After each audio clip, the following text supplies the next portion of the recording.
Unpopular Demand, brought to you by Variance Magazine. I'm your host, Ethan Ijumba. Today, I'm joined with the lyrically talented, the overall amazing at touching everything ventures that he's been making. It's been gold. Insyt, how are you doing today, bro? I'm doing well, man. I can't complain. Good to How hear. are you? Good to hear. I'm doing good. I'm doing good. So, just to get into it, right now, you're pretty much known for all your themes, your message, what you stand for, what you've been doing, and it all starts with your lyrics and everything with that. And you've recently dropped your album Mikasa Sukasa back in April. Mm. And it really gives listeners a world into like what it is that you're giving them to develop themselves and enter exactly what it comes from you and your lyrics. Now, what exactly stemmed the title of its inspiration and how you went about it? Yeah, it was really trying my best to let the listener in and to kind of invite people, not only just the listener, but people even like in the smallest scope of my circle, whether it's like friend group or my family, just like really letting people know what's going on with me at the time. Because however much like vulnerability you put into the art is what people are able to kind of like take out of it. So I really just tried to challenge myself to let people in because that's a hard thing to do sometimes. So throughout most of your discography and how you make your music, a lot of your albums and songs itself, they will normally go from like a 1 to 2 minute range of runtime. When it comes down to doing that, do you feel it is easy to get your story and let yourself be vulnerable within that time frame of how you make your music in terms of its length? I feel like I'm at the point where it's easy for me to kind of like scratch whatever mental itch I need to scratch within that amount of time. Like I don't need especially because I think my attention span is just like short. Yeah. You know what I mean? So it's like a big just like start and finish thing. Like within a minute, I'm able to like encapsulate like I don't know, months or weeks of just like whatever it is, wherever I'm at, And I think I really like the density of it too, being able to like not stay on one topic for a long time. But I think as I'm growing as an artist, I'm definitely starting to make longer songs for sure. So yeah. Speaking on your development as an artist, a lot of this album, you said you lost the original from how it was supposed to be, and then you had to go back and had to make the final versions of Mikasa Sukasa. Now, what exactly was that like having to pivot and take a new direction of what you originally had when you had to now, in hindsight, look back into what you had and what you have now, and how did it go about?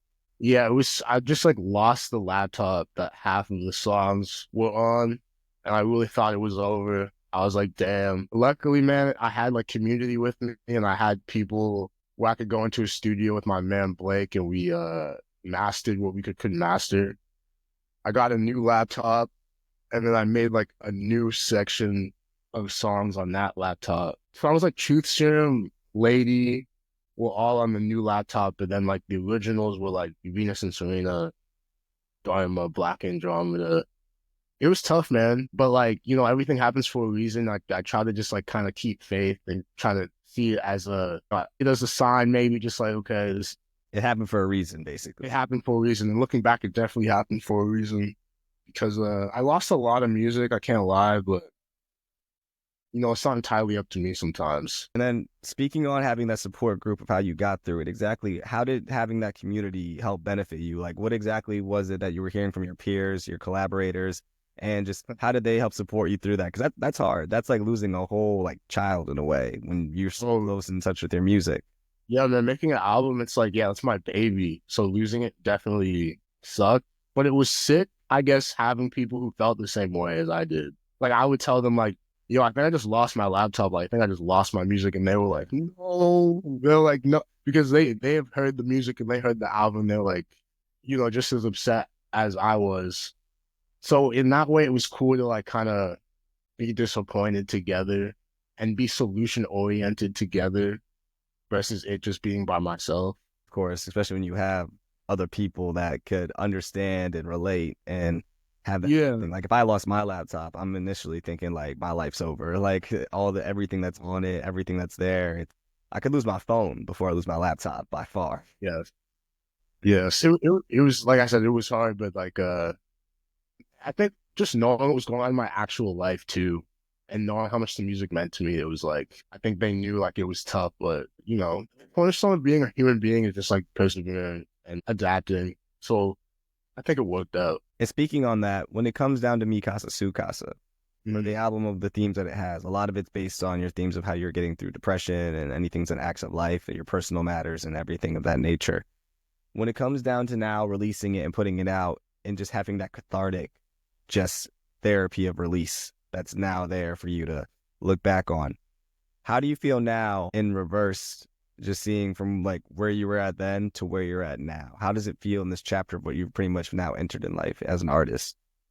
It feels like, and where I was at, it felt like life was kind of coming at me, and so many things about myself and about how I was acting or maybe not acting was getting exposed. So the music that came out of it was just like reaction. Versus now where I'm at creatively, it feels like there's more output from my end into life and into the music. And I feel like I have a little bit more of a decision as to what I want to make and how I want to say it.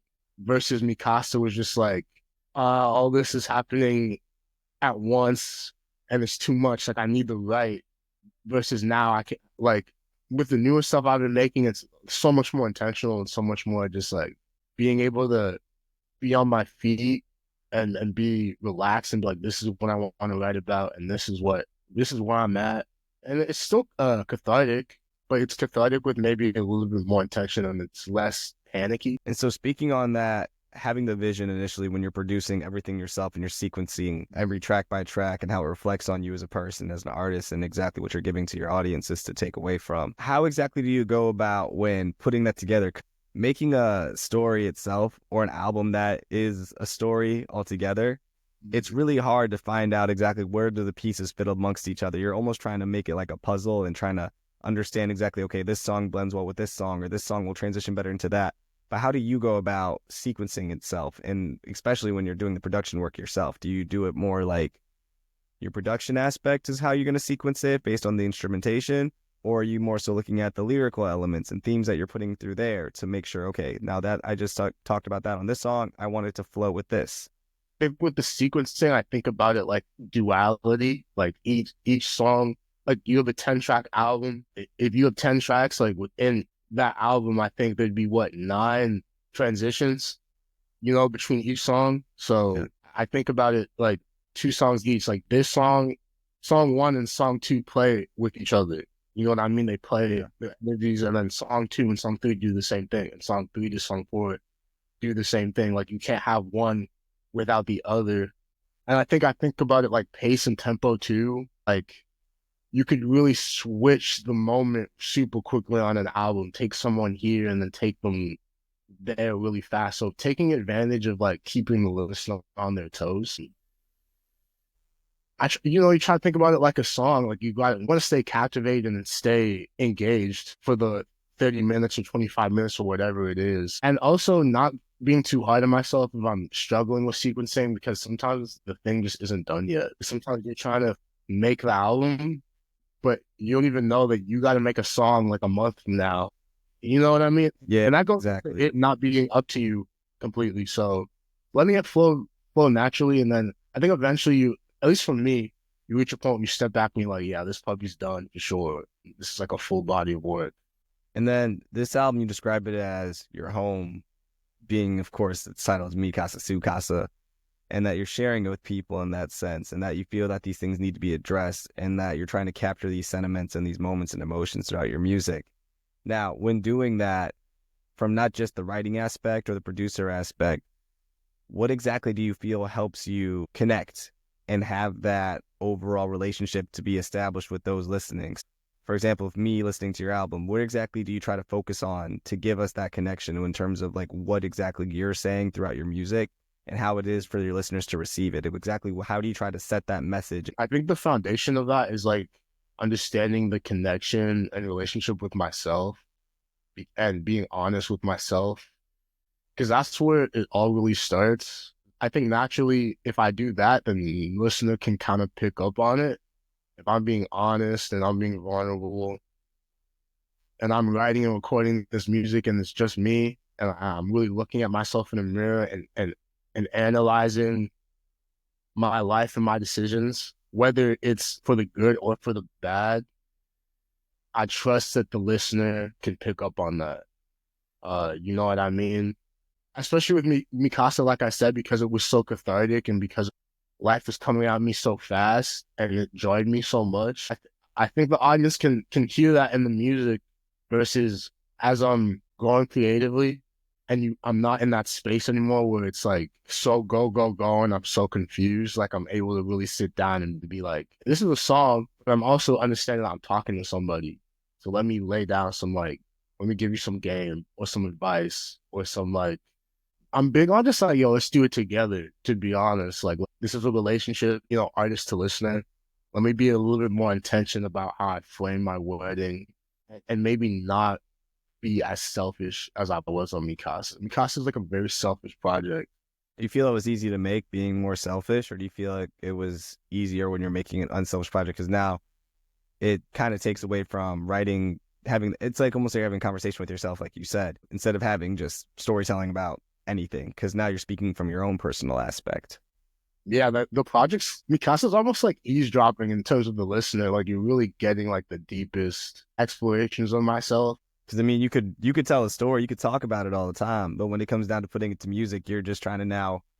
It's almost like you're trying to battle between like, is this going to be something that's worth listening to in terms of a musicality level, and is it going to be something worth listening to from a sense of being a personal story giving level? Because now Yeah, you're trying to between the two. but when I released it, it was more just like a personal story. Like, I'm not even too worried about how many streams it has or like who it reaches. Like, I was so just like, this is out. I needed this. Like, this is good therapy. Let's go. But I don't know. It's uncomfortable making music from that space, honestly, and it's not even a full testament to who I am. Like, it's who I am when I was going through like a really turbulent time. But that's not that time. Like, doesn't define me as a person. Yeah, Like, I'm changed. more, and just like all of us, like I'm dynamic. You know, there's a lot going on, so I'm just like happy to continuously show people the different sides of myself through the music. I don't know, bro, because I'll be like laughing and having a good time too, you know? Yeah, you don't want to seem like you're just that depressed side and more Yeah, like like Insight's such a stoic and just like depressed, just not, you don't get excited about anything. Yeah, you're strict. you know, yeah, just like open up the conversation about who I am and then see where that goes. Having said that, in terms of how you've been doing your music independently, from what I believe is just your entire career, correct? Yeah, yeah, pretty much. What exactly is your reason on doing that? Because you're at a point where you're reaching so many audiences, and now that you've been given opportunities and collaborations and working with others, but what's been your specific reason on why you've stayed independent or continues to be independent? Yeah, I've definitely had like I'm at the point where I definitely have opportunities to like shift that. And if it makes sense, then I definitely am. But I think it's just like the pureness of it. Like, I was just like a guy in my room making music. You know what I mean? Like, before the platform, before the recognition, like The it buzz. was just like love that was harboring me to like make things. So just holding on to that throughout the journey, I think is super important. Because it was always just me, you know, and it's what feels natural.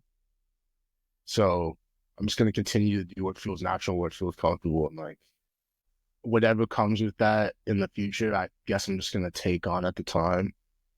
Being Yeah. able to retain that though and have that as you continue to make music. And Mhm. I think it's commendable for one thing, for how you're pretty much maintaining your independence, but keeping that pureness about how exactly you want your music to be received and how you want to be marketed, how you want to be pushed. But when it comes down to having the ideas for change or plans or things that you've got going in for the future, what exactly do you have set for yourself or established of what you want to potentially one day accomplish? Oh, I just want to make a lasting impression, man. I love rap a lot, and I love the culture of it a lot, and I want to make a dent in it and really like I really want to make great albums. I want a discography like I could really look back on and be like, you know, proud of. I want to almost sounds kind of corny, but I do want to help people also. Like, I want to, if you know what I mean? Like, I want You want to build that community and that support group 100%. from not just from your fan base aside too. Yeah. Aside from music too, I want to dip into other areas of creativity. You know, I really love clothes. I really love, I don't know, bro. I want to learn how to DJ. I want to like, Let me just but get some side missions out the way. yeah, bro, 100%. I do want people to know to be like, yeah, I was going through a really tough time and I listened to this Insyt song and it helped. Or just like, yeah, I want to make my mark is the biggest thing for sure. And then before we wrap up out of here, and just overall, I think what you got going on or how you're doing it, you're on the perfect step and path about making that mark exactly. I think what you're doing is commendable on all fronts and aspects of how you got it going on. And then when it comes down to your love of how you do it through rap and how you want to do it through creating a community, a fan base, and overall have these objectives that you set for yourself, what would you say has been your biggest accomplishment or win so far of your career that you feel that you can pat yourself on the back that you're most proud of and you find the most enjoyment, whether it is this album and seeing how it's been received or whether you see it as being able to reach this stage or this platform? What exactly do you find as the most rewarding part of your career so far? Man, it was definitely last year. Um, Releasing my first album, it just took me to so many different places and meeting so many different people. Like I went to Seattle to work on the rollout for it. I spent a lot of time in Toronto, just like being able to meet other creatives. All of it was hard through the making and releasing of Mikasa Sukasa. I'm just super proud of myself because it's brought me so much. Like feels like my life is so much different since the release of it. And even just like the opportunities I have going forward when it comes to releasing music is also has changed so much. And also aside from not even just like the personal growth that it took to like make it like, that project and to release it, because it was really hard, you know? It was really, Yeah. so I'm just really proud of myself for being able to like come back from some hard times, which I said before is like the cornerstone of being human, you know, just like being persistent and having some perseverance. So yeah. No, empowered to you, man. Hats off to you for how you're doing it. Because honestly, it's how everything's been going on and flowers to be given. I think that how your music is so personal, deep, emotional, and just cathartic for not only you, but for the listeners that also can relate to you. It's nothing short from amazing at all for how you're doing it. Yeah, thank you so much, man. I appreciate that. Of course, of course. Just want to say thanks again for coming on. Appreciate your time. Honestly, Mikasa Tsukasa, it's a must listen for those who haven't listened yet. And other than that, thank you for being here today for us Insight. Yeah, of course. Happy to be here. Appreciate it.